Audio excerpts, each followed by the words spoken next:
Otak boleh cerdas, fisik boleh kuat, dan ketangkasan hidup ada, silahkan.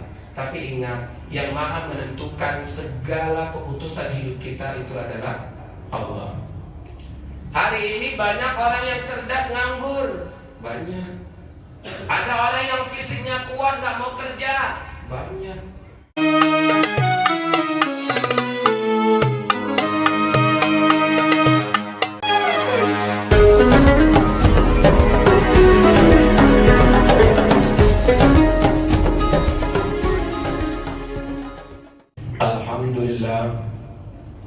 Alhamdulillahilladzi an'amana bi ni'matil iman wal islam wal istiqamah. Asyhadu an la ilaha illallah wahdahu la syarika lah. Wa asyhadu anna sayyidana wa nabiyyana Muhammadan abduhu wa rasuluh alladzi la nabiyya ba'da. Allahumma salli wa sallim ala sayyidina Muhammad wa ala alihi wa ashabihi wa man tabi'ahum bi ihsanin ila yaumil qiyamah. Faya ayyuhan nas ittaqullaha haqqa tuqatih wa la tamutunna illa wa antum muslimun. وقال الله تعالى في القرآن الكريم أعوذ بالله من الشيطان الرجيم بسم الله الرحمن الرحيم يا أيها الذين آمنوا اتقوا الله ولتنظر نفس ما قدمت لغد واتقوا الله إن الله خبير بما تعملون. وقال رسول الله صلى الله عليه وسلم في كتابه الحديث قال رجل يا رسول الله أوصيني بشيء ينفعني الله به قال أكثر ذكر الموت يسلك عن الدنيا وعليك بالشكر فإن الشكر يزيد في النعم وأكثر الدعاء فإنك لا تدري متى يستجاب لك. صدق الله العظيم وصدق رسوله النبي الكريم ونحن على ذلك من الشاهدين والشاكرين والحمد لله رب العالمين.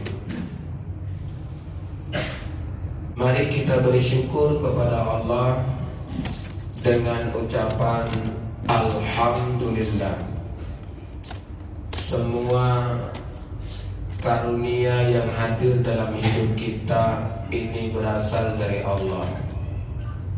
Kesempatan hidup, kenikmatan hidup datang dari Allah. Salawat dan salam tidak lupa kita sampaikan kepada Nabi yang kita cinta, baginda Rasul Muhammad sallallahu alaihi wasallam. Mudah-mudahan nanti di yaumil mahsyar kita semua mendapatkan syafaat dari beliau. Amin amin ya rabbal alamin. Hadirin sidang Jumat yang dirahmati Allah, pergeseran waktu menjadi hal penting untuk kita perhatikan. Karena setiap orang yang bisa memaknai pergeseran waktu, maka dia akan menjadikan hidupnya lebih baik lagi. Tapi kalau pergeseran waktu hanya dianggap lewat begitu saja, maka dia tidak akan memiliki action atau wujud nyata perbuatan yang bisa menggeser kepribadian buruk menjadi kepribadian yang baik. Kita semuanya sadar bahwa hari ini kita adalah orang-orang beruntung karena Allah masih beri kesempatan kita hidup di tahun yang baru. Berapa banyak saudara kita yang ketika di akhir 2019 telah dipanggil oleh Allah, atau begitu baru masuk 2020 ternyata dia sudah dipanggil oleh Allah. Nah, oleh sebab itu Khatib mengajak kepada kita semuanya untuk bisa memaknai waktu dengan baik, sehingga kita bisa mempersiapkan diri untuk menghadapi yang sebenarnya akan menjadi kehidupan abadi bagi kita.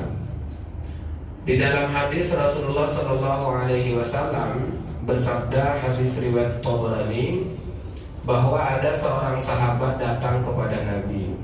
Beliau berkata kepada Nabi, qala rajulun, telah berkata seorang laki-laki. Apa kata laki-laki itu? Beliau mengatakan, ya Rasulullah, awsini bi syai'in yanfa'uni Allahu bi. Wahai Rasulullah, berikanlah aku nasihat tentang sesuatu yang bermanfaat bagiku untuk Allah. Kemudian Rasul jawab, kata Rasul, qala aksir dzikral maut yusalliku 'alid dunya. Banyak ingat mati supaya engkau tidak lelah dengan kehidupan dunia. Wa 'alaika bisyukri fa inna syukra yazidu fin ni'am. Maka pandailah bersyukur, karena dengan bersyukur akan menambah kenikmatan. Yang ketiga, wa aksirid doa fa innaka la tadri mata yustajabu lak. Banyaklah berdoa, karena sesungguhnya engkau tidak tahu kapan doamu itu dikabulkan oleh Allah. Hadirin sidang jemaah yang dirahmati Allah, tidak ada orang yang kedepannya tidak ingin lebih baik. Semua pasti pengen hidupnya lebih baik. Tapi kadang-kadang keinginan untuk menjadi yang lebih baik itu hanya ada dalam pikiran, tidak ada dalam bentuk wujud nyata perbuatan. Makanya Rasul seolah-olah memberikan pelajaran penting bagi kita, bagaimana menata hidup kita di masa yang akan datang supaya lebih baik lagi. Sahabat yang datang kepada Nabi ini layak untuk dicontoh, karena beliau datang kepada Nabi bukan untuk mempertanyakan masalah hidupnya, bukan untuk mempertanyakan problematika kehidupannya, tidak. Tapi beliau datang kepada Nabi hanya sekedar untuk meminta nasihat saja. Nasihat itu pun tidak punya tema, nggak ada hal khusus yang ditanyakan, misalnya tentang kehidupan rumah tangga, tidak ada. Kehidupan bermasyarakat, tidak ada. Bahkan kalau saya sebagai seorang ustaz didatangi jamaah, kemudian jamaah bilang, ustaz kasihlah saya nasihat, pasti saya akan bertanya, nasihat apa? Tentang apa? Kalau katanya ustaz terserah ustaz lah, itu pun saya akan bingung menjawabnya. Nasihat apa yang mau kita berikan? Sama dengan sahabat tadi ini, beliau meminta nasihat kepada Nabi, tapi tidak bertema. Tidak ada hal khusus yang ingin dimintai pencerahan dari Rasulullah, tapi bersifat global. Maka lihat jawaban Rasulullah. Rasul juga menjawab dengan jawaban yang global. Secara umum Rasulullah memberikan pesan atau nasihat 3 saja. Yang pertama kata Rasul, aksir zikrul maut yusalliku 'alid dunya. Banyaklah ingat mati supaya engkau tak lelah dengan kehidupan dunia. Saya ingin katakan, tidak ada manusia yang tidak paham tentang kematian. Semua manusia pasti paham tentang kematian. Dan manusia juga paham bahwa suatu ketika dirinya akan mati. Tapi hadirin, seberapa banyak manusia yang ingat dengan kematian? Kalau cerita tentang paham tentang kematian, itu banyak yang paham. Tapi seberapa banyak orang yang ingat mati? Orang yang ingat mati pasti dia akan mempersiapkan dirinya dengan baik. Orang yang ingat mati pasti dia akan berbuat sesuatu yang terbaik, karena dia paham bahwasanya kematian itu adalah sesuatu yang paling dekat dalam hidupnya. Mungkin kita sering membuka dalam kitab Ihya Ulumuddin, Imam Al-Ghazali menjelaskan apakah yang paling dekat dalam diri kita. Jawabannya adalah kematian. Siapa yang sadar tentang ini, dia ingat selalu dengan kematian, insya Allah hidupnya akan tertata dengan baik. Kenapa ada orang yang ketika dia hidup kemudian dia tidak melaksanakan ibadah? Jawabannya sederhana, maaf, bukan kita berprasangka negatif. Mungkin dia salah satu sebab tidak melaksanakan ibadah itu adalah karena dia tak mengingat kematian. Lihat generasi milenial sekarang. Generasi milenial sekarang banyak yang jauh dari Allah. Ketika kita berbicara tentang nilai spiritual kepada generasi milenial, maka ini sangat jauh dari harapan orang-orang tua. Maka hadirin sidang Jumat yang dirahmati oleh Allah, doktrinlah diri kita untuk selalu mengingat kematian. Karena dengan mengingat kematian, persiapan akan lebih maksimal untuk bertemu dengan Allah nanti di akhirat. Tapi kalau kita tidak pernah ingat kematian, maka amanah tidak dijalankan, kemudian jabatan diselewengkan, kemudian yang lain-lainnya itu dianggap hal yang tidak perlu dipertanggungjawabkan. Na'udzubillah tsumma na'udzubillah. Hadirin, ini bahagian dari PR kita. Untuk hidup lebih baik lagi, maka kita coba untuk selalu mengingat mati. Karena Rasul selalu mengatakan, aksir zikral maut yusalliku ani dunia. Banyaklah ingat mati supaya engkau tak lelah dengan kehidupan dunia. Bayangkan, kita ikuti dunia ini, tidak ada habisnya. Mau yang kerja maupun yang tidak kerja, itu sama saja itu. Kalau ditanya di masjid ada pengajian, ada. Tapi yang hadir berapa orang? Orang-orang yang hadir itu adalah orang-orang yang beruntung. Ketika ditanya tidak hadir, pasti ada aja alasannya. Maka BKM kadang-kadang bingung. Dibuat malam minggu katanya liburan, jalan-jalan sama keluarga. Dibuat malam Senin katanya baru pulang liburan capek, tidak bisa. Dibuat malam Selasa, begitu juga baru aja masuk kerja, banyak kali kerja, tugas. Dibuat di ujung, kerja malam Sabtu, apa katanya? Disitulah puncak capeknya. Akhirnya apa? BKM bingung. Jadi BKM gak usah bingung-bingung, buat aja kapan saja. Kalau ada yang hadir itu bahagian dari hidayah Allah. Hadirin sedang dirahmati Allah. Yang pertama adalah aksir zikral maut yusalliku ani dunia. Banyak ingat matilah kita supaya kita tidak lelah melayani kehidupan dunia. Yang kedua, wa 'alaika bisyukri fa inna syukra yazidu fin ni'am. Pandailah bersyukur karena dengan bersyukur akan menambah kenikmatan. Kalau ini ayatnya sudah sangat populer. La in syakartum la azidannakum wa la in kafartum inna azabi lasyadid. Jika kamu bersyukur akan aku tambah nikmat. Jika kamu kufur, ketahuilah azabku sangat pedih. Cuman konsep bersyukur ini kemudian dipertanyakan, siapakah yang benar-benar disebut sebagai orang bersyukur? Kalau kita mengutip pendapat Ibnu Qayyim al-Jauziyah, orang bersyukur itu dengan 3 cara. Pertama adalah dengan lisan, ucapkan alhamdulillah. Yang kedua adalah dengan hati, meyakini apa yang kita miliki ini semuanya adalah milik Allah. Hadirin, punya rumah secara dunia itu milik kita, tapi secara hakikat itu milik Allah. Apapun yang melekat dalam diri kita sesungguhnya itu dari Allah dan itu milik Allah. Suatu ketika Allah akan ambil, dan itu harus menjadi mindset kita. Makanya Abu Dzar Al-Ghifari itu ketika kehilangan barang, dia tidak mengucapkan innalillah, tapi ketika kehilangan barang dia ucapkan alhamdulillah. Kenapa? Karena ketika dia kehilangan barang, dia sadar bahwa barang itu bukan miliknya, itu milik Allah. Dan kalau hilang berarti Allah lah yang ngambil. Dan kita selalu ketika kehilangan barang pastinya mengucapkan kalimat inna lillahi wa inna ilaihi raji'un. Kenapa yang namanya Abu Dzar Al-Ghifari itu mengucapkan alhamdulillah? Karena dia sudah duduk makom pemahamannya, semua yang hadir dalam hidupnya ini adalah milik Allah. Kalau dia hilang dari kehidupan kita, berarti Allah yang ambil, bukan siapa-siapa. Tapi Allah mengutus orang untuk mengambil yang menjadi milik Allah. Yang ketiga, kata Ibnu Qayyim al-Jauziyah, dengan amal perbuatan. Dengan amal perbuatan ini ada di dalam Al-Quran. Ya'malu ala Dawuda syakura. Beramallah wahai keluarga Daud untuk menunjukkan rasa syukur. Jadi kalau kita bilang kita bersyukur, nggak ada amal perbuatan, itu bohong. Awak sehat, katanya bersyukur, ibadah tidak. Awak punya duit, katanya bersyukur, sedekah tidak. Awak punya ilmu, kemudian bersyukur, dialirkan dah ilmunya.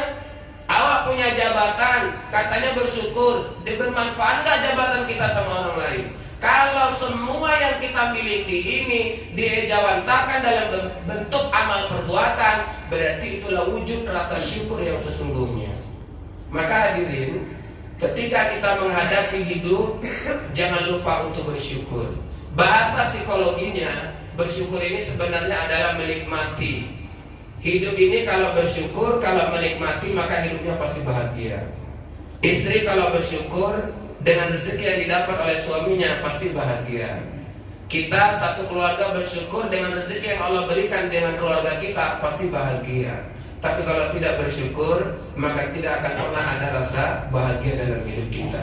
Yang terakhir, yang ketiga, untuk membangun kehidupan yang lebih baik, jangan tinggalkan Allah. Jangan lupakan Allah. Jangan merasa bahwa kita bisa tanpa Allah. Gantungkan hidup kita kepada Allah dalam wujud apa? Wa aksirid doa fa innaka la tadri mata yustajabu lak. Banyaklah berdoa karena sesungguhnya engkau tidak tahu kapan doamu dikabulkan oleh Allah. Hadirin, otak boleh cerdas, fisik boleh kuat, dan ketangkasan hidup ada, silahkan. Tapi ingat, yang maha menentukan segala keputusan hidup kita itu adalah Allah. Hari ini banyak orang yang cerdas nganggur, banyak. Ada orang yang fisiknya kuat gak mau kerja, banyak. Kenapa? Karena dia tidak memanfaatkan apa yang diberikan oleh Allah dalam potensi itu. Tapi kalaupun kita misalnya memaksimalkan hidup kita dengan aktivitas kerja misalnya, jangan lupa, jangan hilangkan Allah. Banyak manusia yang sedang kehilangan Tuhannya. Itu maksudnya apa? Manusia tidak lagi yakin dengan Tuhannya. Kenapa manusia tidak yakin dengan Tuhannya? Seolah-olah dia lebih yakin pada pimpinannya, dia lebih yakin pada objek yang lainnya dibandingkan dia yakin dengan Tuhannya. Bayangkan ketika perintah Allah berbenturan dengan perintah pimpinan, maka ini ada dua hal yang sulit untuk kita pilih. Padahal dalam konsep ajaran Islam jelas ketika ada berbenturan antara pimpinan kita di dunia dengan Allah Subhanahu wa Ta'ala, maka pasti yang harus kita dulukan adalah Allah. Kenapa secara hierarki? Ya ayyuhalladzina amanu athi'u Allah wa athi'ur rasul wa ulil amri minkum. Wahai orang-orang yang beriman, taatilah Allah, taatilah Rasul, dan ulil amri di antara kamu. Kenapa kok mesti ada hierarki begini? Allah di awal, Rasul kemudian, baru ulil amri. Dan yang paling enak kita dengarnya lagi, ayat itu memang sangat-sangat baik bahasanya. Kenapa ketika sama Allah ada kata atiu, kepada Rasul ada kata atiu, tapi kepada ulil amri kok nggak ada kata atiu? Perhatikan dengan baik.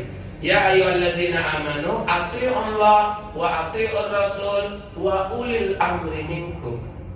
Dalam tafsir, ketika sama Allah ada atiu, ketika sama Rasul ada atiu, ini memberikan makna bahwa ketaatan kepada Allah dan Rasul bersifat absolut, bersifat mutlak. Tapi kepada ulil amri, kenapa hilang kata atiu? Karena ketaatan kepada ulil amri itu bersifat relatif. Selama yang diperintahkannya itu baik dan tidak bertentangan dengan Allah, maka wajib kita ikutin. Tapi kalau bertentangan dengan Allah, tak boleh kita ikuti.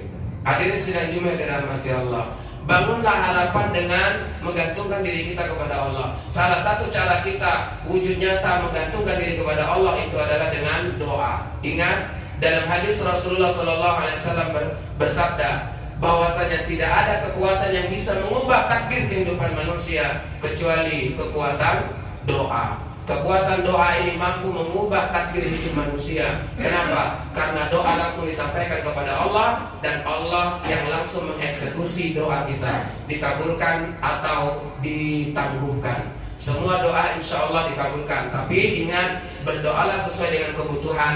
Jangan berdoa berdasarkan keinginan. Karena kalau berdasarkan keinginan, maka semua pasti akan menginginkan hal-hal yang notabene tidak mungkin bagi kita untuk menjangkaunya. Tapi kalau sesuai dengan kebutuhan, yakinlah doa kita pasti akan dikabulkan oleh Allah Subhanahu wa Ta'ala. Hadirin sidang Jumat dirahmati Allah, ini hanya sekedar mengingatkan kepada kita semuanya bahwa untuk membangun kehidupan yang lebih baik di masa yang akan datang, 3 hal yang dipesankan oleh Rasulullah ini rasanya baik untuk bisa kita ingat bersama. Yang pertama, banyak ingat mati. Yang kedua, pandailah bersyukur. Baru yang ketiga, banyak berdoa kepada Allah. Mudah-mudahan ke depan kehidupan kita lebih baik lagi dari tahun-tahun yang sebelumnya. Amin amin ya rabbal alamin. Barakallahu li wa lakum fil Qur'anil Karim wa nafa'ani wa iyyakum biman fihi minal ayati wa dzikril hakim wa taqabbal minni tilawatahu innahu huwal ghafurur rahim.